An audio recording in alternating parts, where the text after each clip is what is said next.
श्री गुरुवे नमः। अखण्डमण्डलाकारं व्याप्तमेन चराचरं तत्पदं दर्शितं येन तस्मै श्री गुरुवे नमः। ओम शांति शांति शांति। प्रणाम भवन। मांडुक्य कार्य का प्रवचन वैतथ्य प्रकरण से स्वामी श्री अखंडानंद सरस्वती जी महाराज का दिव्य ग्रंथ, जिसमें भगवान हमारा अध्याय चल रहा है परमार्थ क्या है, भाग 2।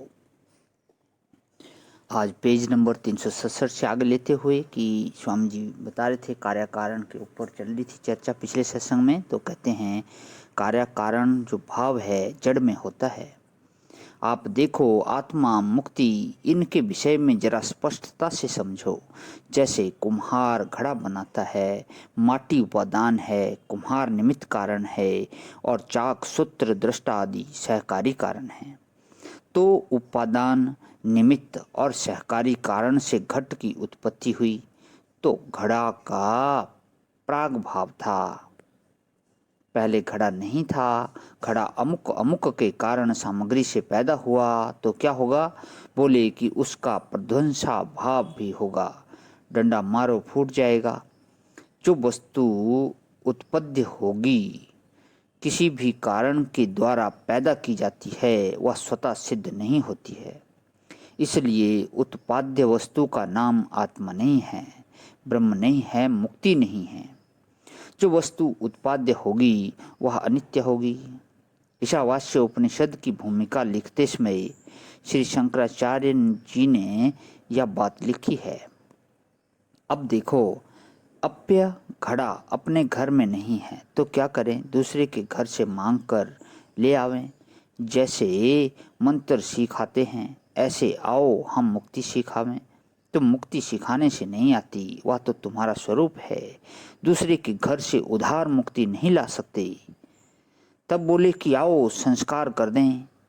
जैसे पहले अपने को गृहस्थ मानते थे और पंडित इकट्ठे हुए और बिरजा होम हुआ और संस्कार करके सन्यासी बना दिया। ऐसे आओ बुद्ध को संस्कार करके मुक्त बना दें। पहले चावल अशुद्ध था और उस पर मंत्र पढ़कर जल का छिंटा मारा शुद्ध हो गया। ऐसे संस्कार करने से मुक्ति नहीं होती।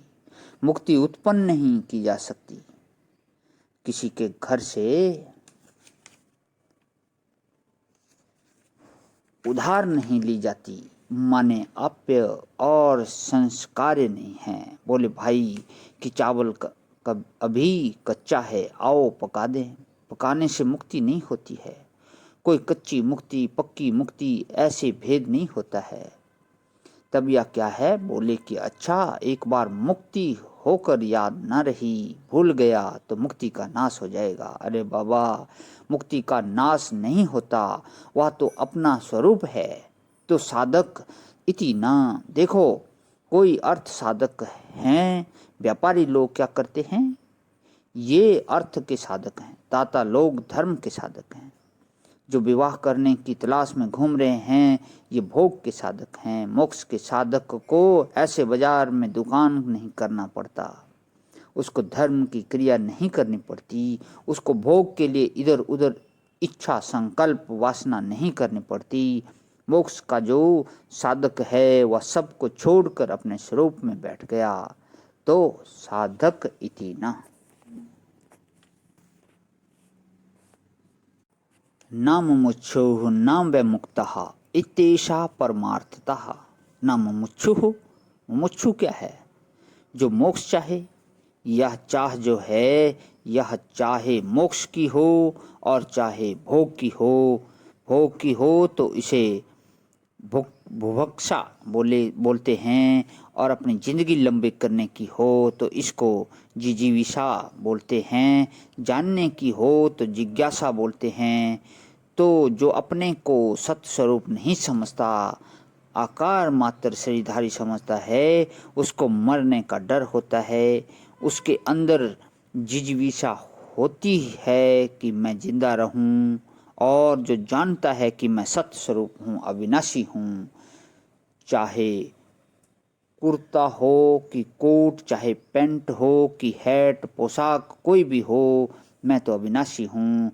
माने शरीर कैसा भी हो, मैं तो अविनाशी हूँ। अब जिजीविषा की क्या जरूरत है। बच्चा रोता है कब, उसके कपड़े बदलो तो रोता है, उसको साबुन लगाओ तो रोता है, गर्म पानी से नहलाओ तो रोता है। वह तो बेवकूफ है। सत्य स्वरूप आत्मा में मृत्यु है ही नहीं, तो जिंदा रहने की इच्छा कैसे।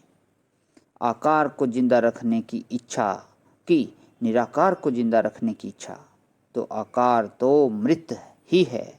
वह तो क्षण क्षण बदलता रहता है, और निराकार की मृत्यु है ही नहीं, फिर जाने की इच्छा काहे को।